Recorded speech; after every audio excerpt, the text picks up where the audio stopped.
성전으로 올라가는 그 모든 여정을 사실은 성경 전체가 노래하고 있고요.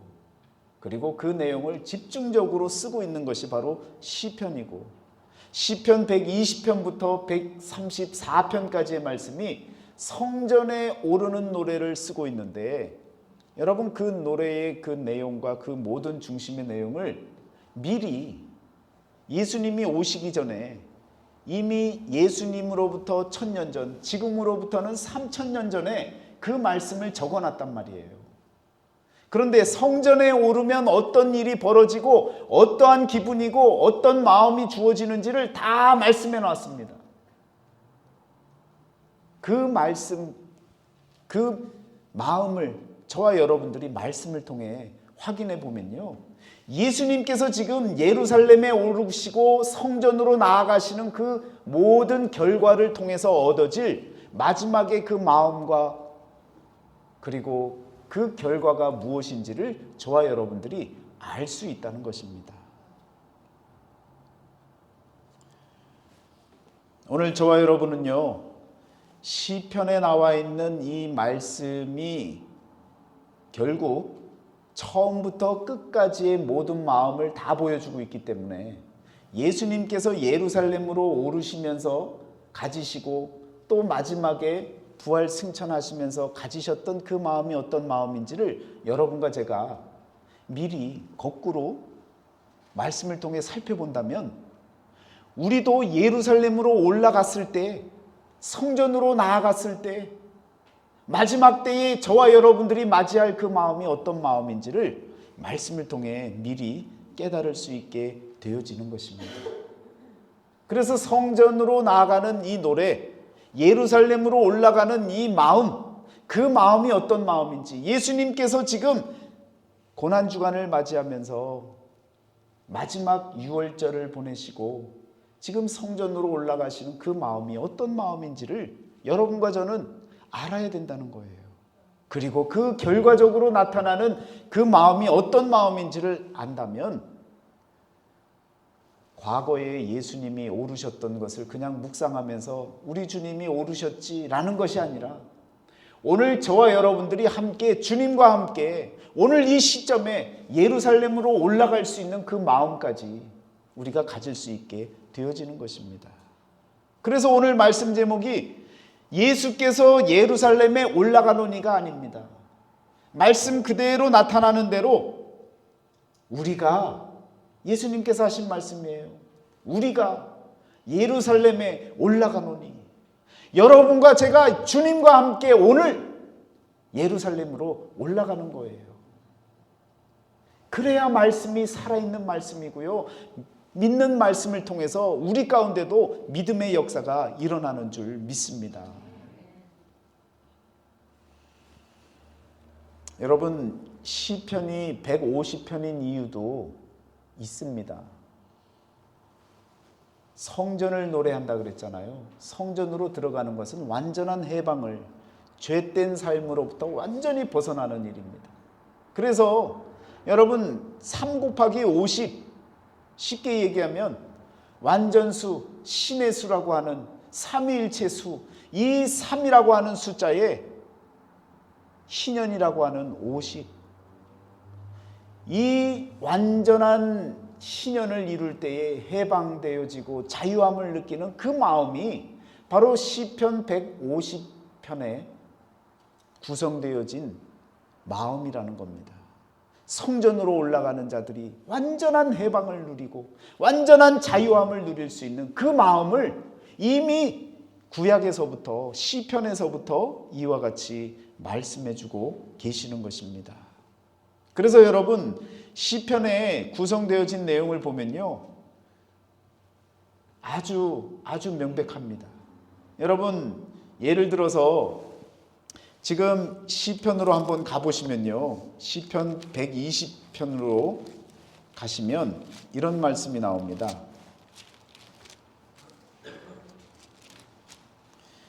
내가 환난 중에 여호와께 부르짖었더니 내게 응답하셨도다. 여러분, 성전에 올라가는 노래인데 처음 시작되어지는 구절이 이 시작점이요, 바로 저와 여러분들이 성전으로 올라가야 되는 시점을 알려주는 겁니다. 어느 때냐? 내가 환난 중에 여호와께 부르짖었더니 내게 응답하였더라. 여러분과 제가 환난 중에 거할 때에 성전으로 나가야 되는 겁니다. 일상으로부터 탈출하기 위해서 산에 오르듯 여러분과 제가 매일매일 살아가는 이 삶의 문제 가운데에서 일어나는 많은 환난들로부터 벗어나기 위해서 성전으로 나아가는 것이 바로 여러분 성전에 오르는 노래의 시작점이라는 것을 여러분 기억하시기를 바랍니다. 121편에는요, 그 시작이 뭐라고 얘기합니까? 내가 산을 향하여 눈을 들리라. 나의 도움이 어디서 올까? 나의 도움은 천지를 지으신 여호와께로소다. 산에 오르는 자의 마음, 성전에 오르는 자의 그 마음이, 그 시점이, 그 관점이 어디를 향해야 되느냐? 우리의 도움의 그 중심이 바로 여호와 하나님이시라는 것을 고백하는 믿음으로 성전으로 나아가셔야 되는 것입니다. 그러면 여러분 중간 모든 말씀들은 다 여러분들이 살펴보시고요. 마지막에 성전을 다 노래하고 그리고 열심히 살아갔던 33장 1절을 한번 보시면요. 마지막 뒷부분에 나오는 성전에 올라가는 노래의 뒷부분에 해당되는 부분을 보시면 이런 말씀이 나오죠. 보라, 형제가 연합하여 동거함이 어찌 그리 선하고 아름다운고. 여러분, 이 감격, 이 감탄, 이 은혜가 성전에 오르는 자들에게 마지막에 나타나는 고백이고 감사의 표현입니다. 어찌 그리 아름다운지요. 우리가 성전에 올라가는 이유는 무엇입니까? 그리스도와 함께 십자가에 못 박히기 위해서. 그리고 그 십자가에서 죽은 것 같으나 음부의 권세를 이기고 다시 사신 예수 그리스도와 같이 우리들도 다시 사는 역사가 일어나는 그 기쁨을 누리기 위해서. 그래서 여러분 그리스도와 연합하는, 동거하는 그것이 얼마나 귀하고 얼마나 아름다운지 알 수 없다라고, 형언할 수 없다고 고백하는 이 노래가 바로 성전에 오른 자의 노래라는 것입니다. 오늘 누가복음 18장에서는 바로 그 주님께서 이미 시편에서 기록하고 있는 마지막에 얻을 수 있는 그 마음을 예수님은요 지금 얻기 위해서 저와 여러분들과 함께 예루살렘으로 올라가고 있는 것입니다. 예수님만 지금 예루살렘에 오르고 있는 게 아니에요. 우리가 예루살렘에 올라가노니 라고 하는 이 말씀이 현재적으로 들려지고 주님과 함께 연합된 마음으로 그리스도와 함께 나아가는 심정으로 저와 여러분들이 예루살렘으로 나아가고 있다면 오늘 저와 여러분들에게 하나님께서는요 어찌 그리 아름다운지요 라고 하는 이 고백이 터져나올 수 있는 이 감격을 저와 여러분들에게 허락해 주실 줄 믿습니다. 우리 주님께서는요 2000년 전에 사셨다가 돌아가시고 부활하시고 이젠 끝난 분이 아니에요. 오늘도 동일한 모습으로 저와 여러분들을 찾아와 주시고 우리와 함께 예루살렘으로 올라가자고 저와 여러분들에게 지금 손을 내밀고 계시는 겁니다. 그리스도와 함께 예루살렘으로, 성전으로 힘껏 나아갈 수 있는 믿음의 삶이 되어지시기를 축원합니다. 여러분 왜 나가는 거예요? 그 성전에 무엇이 있다고? 그 성전으로 나아가면 죄가 씻기움을 받습니다. 우리의 죄가 용서함을 받아요. 이것만큼 귀하고 값진 일이 없는 얼마나 놀라운 은혜입니까? 세상에 아무리 내가 가진 것이 많고 누릴 것이 많고 좋은 삶을 산다 할지라도 사람 마음에는요 죄의 문제가 해결되어지지 않는 이상 자유롭지 못합니다. 살다가요 사고 하나만 나도 아이고 내가 뭘 잘못해서 그런가? 이런 종교심들을 누구나 갖고 삽니다. 하나님을 믿는 사람들도요, 하나님께서 깨우치게 하시려고 여러 가지 어려움도 주고 고난도 주고 시련도 주시는 겁니다. 성전으로 나아가는 자에게는요, 하나님께서 죄를 용서해 주시기 때문에 이 세상 그 누구보다도 가장 행복해질 수 있는 그런 상태에 놓이게 될 수 있는 것입니다. 다윗이 사람의 행복에 대해서 말한 것이 로마서에 나오죠. 죄를 지었던 것을 용서함을 받는 자가 가장 행복하다고 했습니다. 또한 앞으로도 죄를 지을 것을 용서받을 자가 가장 행복하다고 얘기했습니다. 여러분, 사람의 행복은요, 다윗이 다 누려봤잖아요. 가장 많이 가져봤잖아요. 전 세계에서 가장 큰 나라 강대국의 왕까지 되어보지 않았습니까? 그런데 그 마음속에 사람의 참된 행복은 죄의 문제가 해결되어진다는 것을, 그것이 해결되어져야만 가장 행복해질 수 있다는 사실을 다윗 왕이 고백했지 않습니까? 여러분과 저도 마찬가지예요. 세상 살면서 가장 행복한 일은요, 건강하고 돈 많고 잘 살고 잘 먹고 소화 잘 돼, 이런 문제가 아닙니다. 우리의 죄의 문제가 해결되어지는 그때가 가장 행복하고 귀하고 값진 인생이 되어지는 줄 믿습니다. 성전에 올라가면요, 이와 같이 큰 행복이 주어집니다. 또한 우리 하나님의 임재가 있습니다.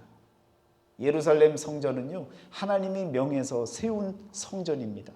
내가 영원히 이곳에 거하겠다고 말씀하셨어요.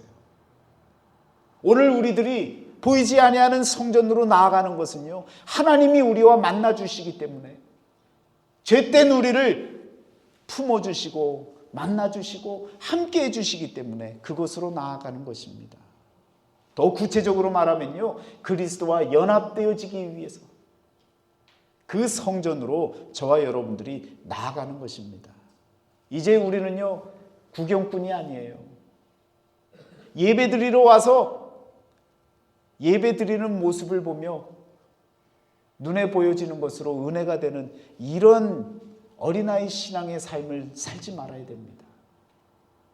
구경꾼이 아니에요. 참여하고 적극적으로 함께하는 그리스도와 동거함이, 연합함이 얼마나 아름다운지를 깨달을 수 있는 그런 마음이 저와 여러분들에게 주어져야 될 줄 믿습니다.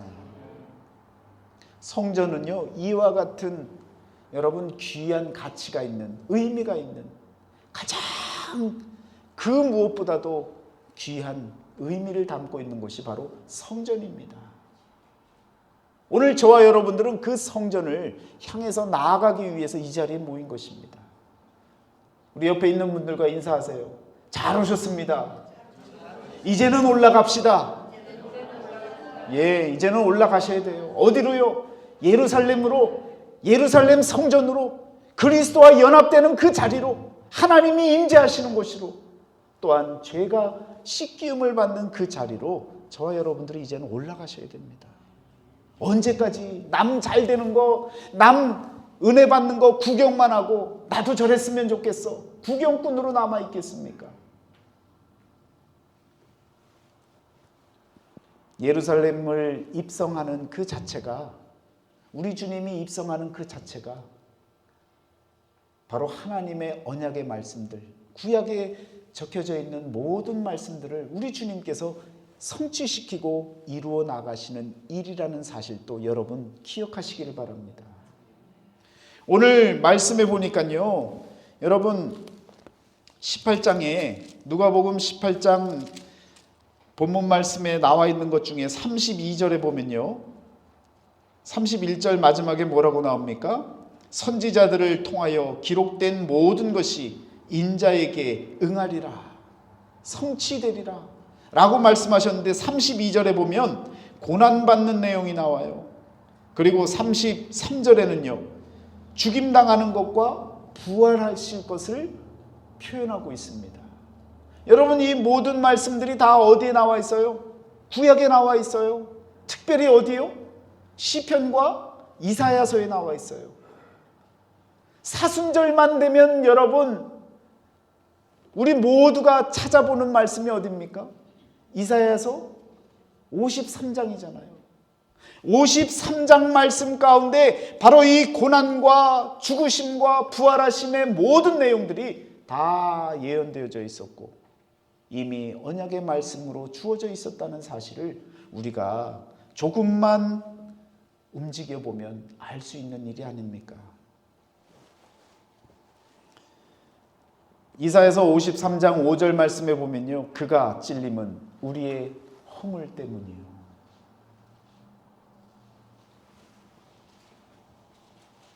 심지어 시편 22편의 18절에 보면요, 십자가를 지실 때에 내 겉옷을 나누며 속옷을 제비 뽑나이다 라고 하는 제비 뽑는 그런 일까지 다 말씀해 두셨는데, 예수님이 십자가 지시고 정말 그 아래서 군인들이요, 예수님의 그 겉옷을 갖고 제비 뽑고 나누어 갖는 모습들이 나오지 않습니까?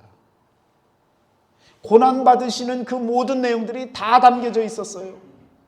죽음과 부활에 대한 말씀도 다 담겨져 있지 않습니까? 시편 16편 10절 말씀에 보면요, 주께서 내 영혼을 수월에 버리지 아니하시며 주의 거룩한 자로 썩음을 보지 않게 하실 것임이니이다. 여러분, 수월에 버리지 않으시겠다고 하셨고 또한 썩음을 보지 않게 하시겠다고 하셨습니다. 이 언약의 말씀들, 이런 말씀들이 바로 여러분 찾아보면 얼마나 많습니까? 예수님께서 인자에게 응하리라 하셨던 그 모든 말씀들이 이미 벌써 언약의 말씀들로 차고 넘쳐나고 있습니다. 특별히 히브리서 12장 22절 말씀에 너희가 이른 곳은 시온산과 살아계신 하나님의 도성인 하늘의 예루살렘이니라. 성전으로 나아가잖아요. 그러면 우리가 이르는 곳이 어디냐면, 우리가 다다르고 도착하는 곳이 어디냐면 하나님의 도성, 하늘의 예루살렘. 우리 주님이 저와 여러분과 함께 그곳으로 나아가기를 원하십니다. 예루살렘으로 올라가노니 그 예루살렘에 바로 하나님의 도성, 하늘의 예루살렘이 우리들에게 주어지는 줄 믿습니다. 그런데 놀라운 것은요, 이렇게 말씀을 해주셨는데 33절까지 이렇게 말씀을 해주셨는데 34절을 보면 찬물을 끼얹습니다. 제자들이 이것을 하나도 깨닫지 못하였으니. 아무리 얘기하면 뭐합니까? 제자들은 깨닫지를 못합니다.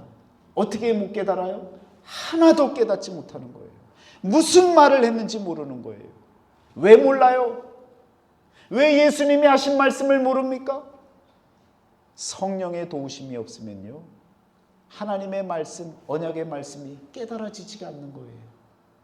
그래서 여러분, 예수님께서 부활하시면서 제자들에게 예루살렘에 머물라, 그리고 하나님의 선물을 받으라, 보혜사 성령을 받으라, 중보자 성령, 성령의 도우심을 받아야 된다.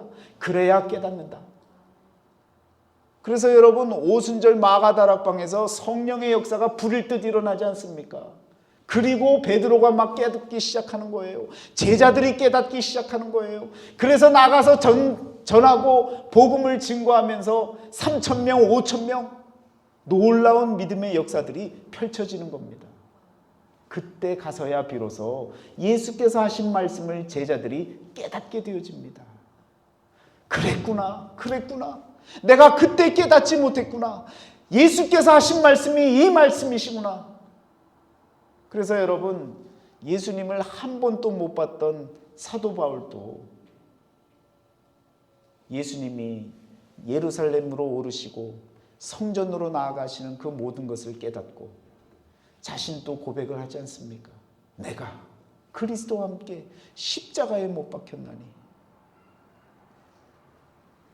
전혀 본 일 없고요, 후대 사람입니다. 그런데도 30년이라고 하는 간격이 있음에도 불구하고 어떻게 사도 바울이 예수님과 함께 그리스도와 함께 십자가에 못 박혔다고 고백할 수가 있겠습니까? 이건요, 오늘 저와 여러분들이 그리스도께서 나와 함께 예루살렘에 오르노니라고 고백하는 것과 똑같은 거예요. 하나님의 말씀은요, 과거의 일이 아닙니다. 오늘 현재 앞으로 일어날 모든 삶을 저와 여러분들에게 깨닫게 하시고 그 갈 길을 알게 하시는 말씀인 줄 믿습니다. 이제는 예루살렘으로 저와 여러분들이 들어가셔야 됩니다. 여러 차례 말씀드렸습니다. 예루살렘으로 들어가는, 예루살렘 입성하는 그 장면을 연상하게 하는 것을 이미 창세기 때부터 말씀해 주셨다고요. 그 장면이 어디에 나온다고요? 창세기 몇 장이에요? 38장. 38장에는 무슨 얘기가 나와요? 유다와 다말의 이야기가 나오지 않습니까?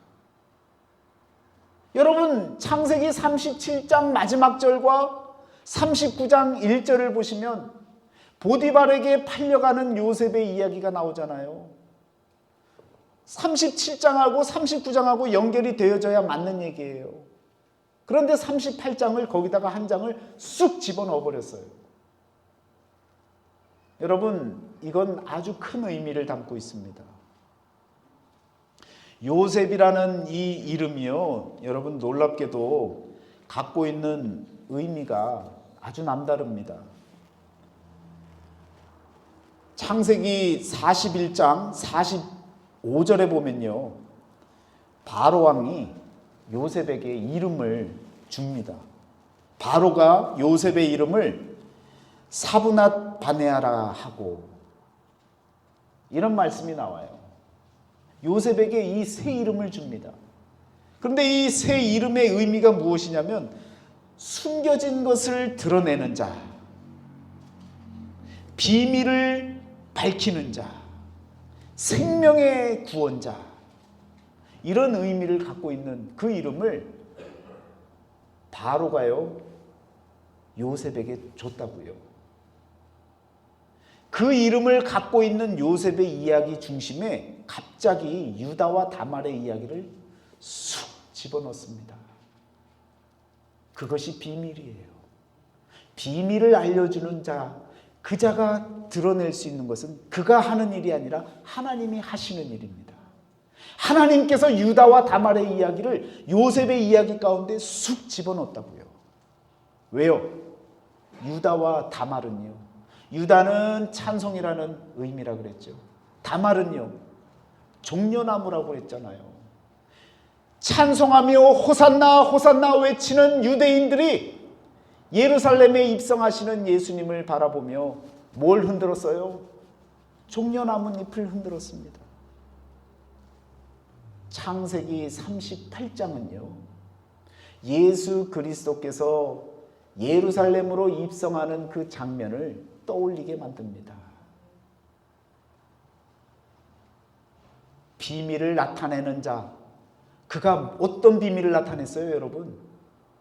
요셉이 비밀을 나타낸 게 있어요? 없어요.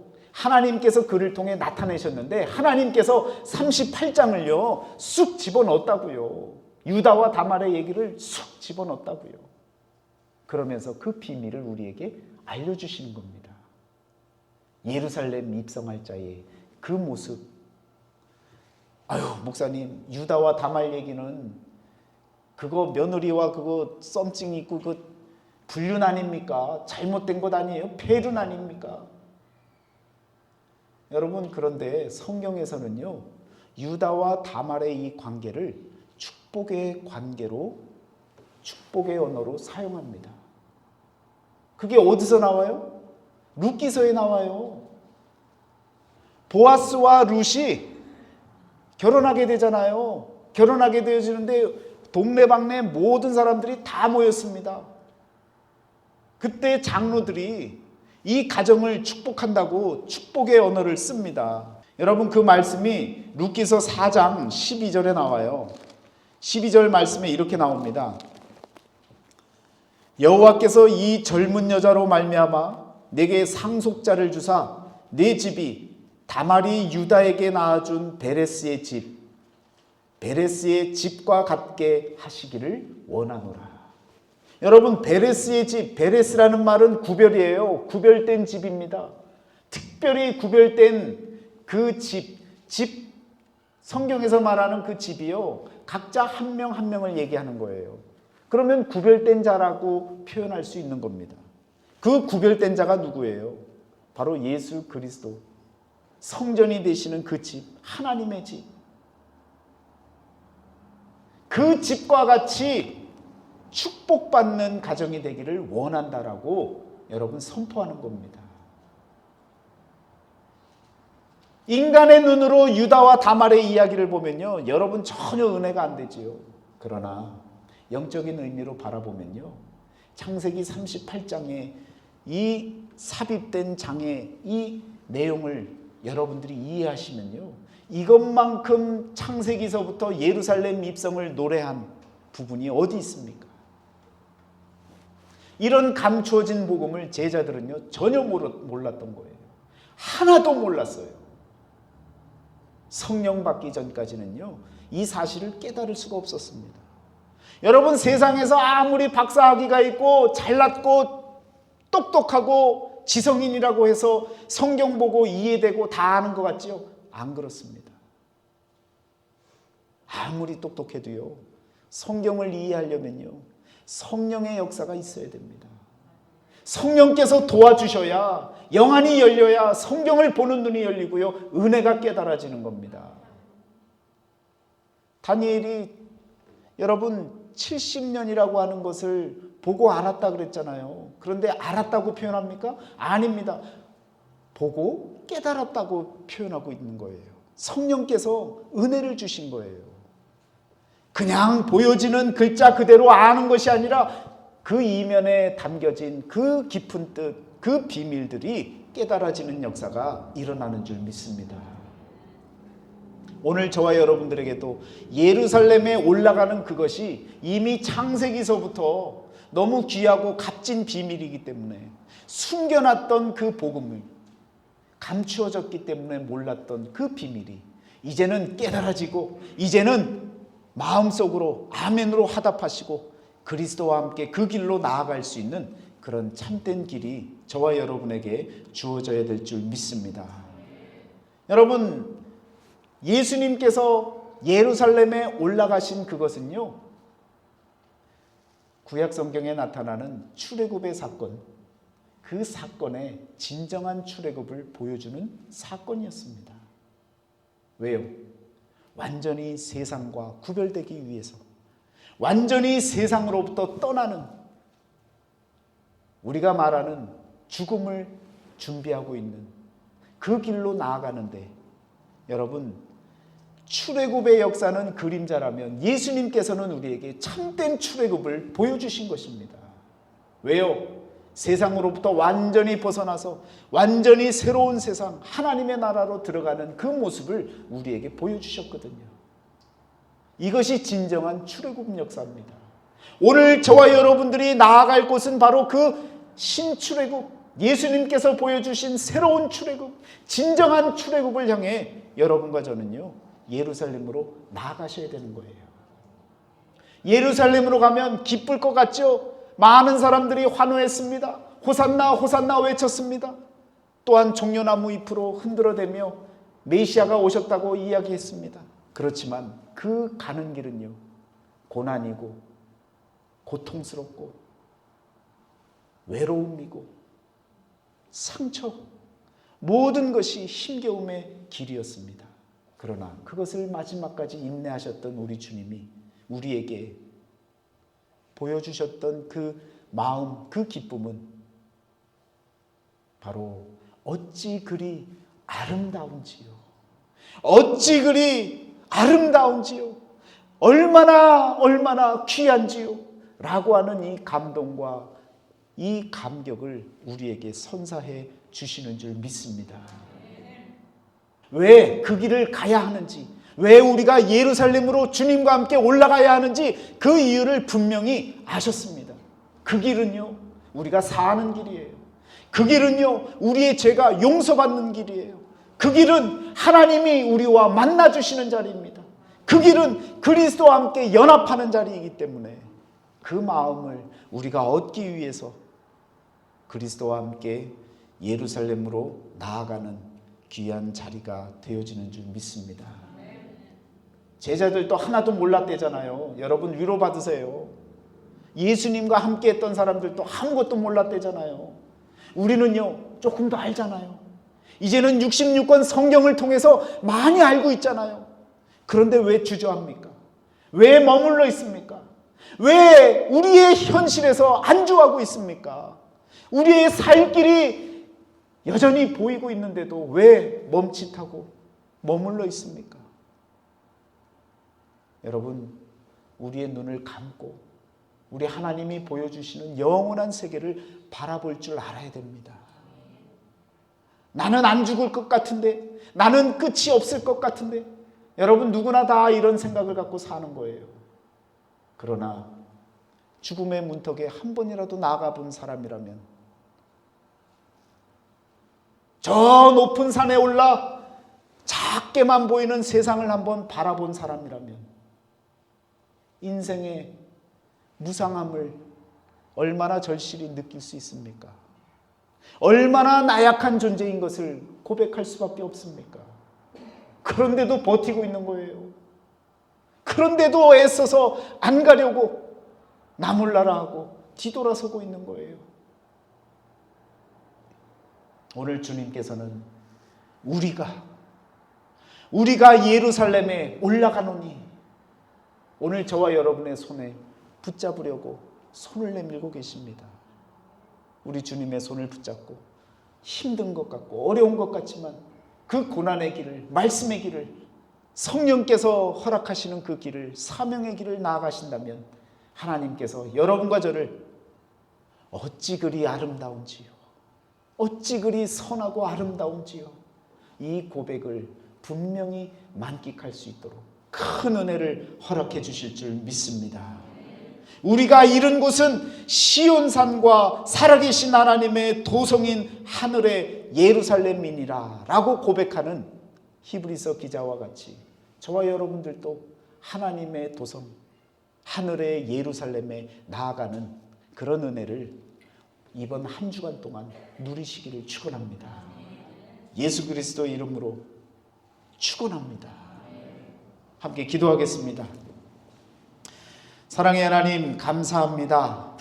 제자들도 하나도 깨닫지 못했던 사실, 인자에게 응해질 모든 언약에 성취될 내용들, 그 모든 것들이 이제는 명명백백히 밝혀졌습니다. 깨달아지게 하여 주시고 우리가 그리스도와 함께 예루살렘으로 올라갈 수 있는 기회를 얻었으니 하나님 놓치지 않게 하여 주시고 순종하는 마음으로, 믿음으로 우리 주님과 함께 예루살렘으로, 또한 성전으로 올라가는, 또한 그곳에서 만끽할 하나님의 크신 은혜를 경험하는 우리 모두가 되게 하여 주옵소서. 예수 그리스도 이름으로 감사하며 기도드렸사옵나이다. 아멘.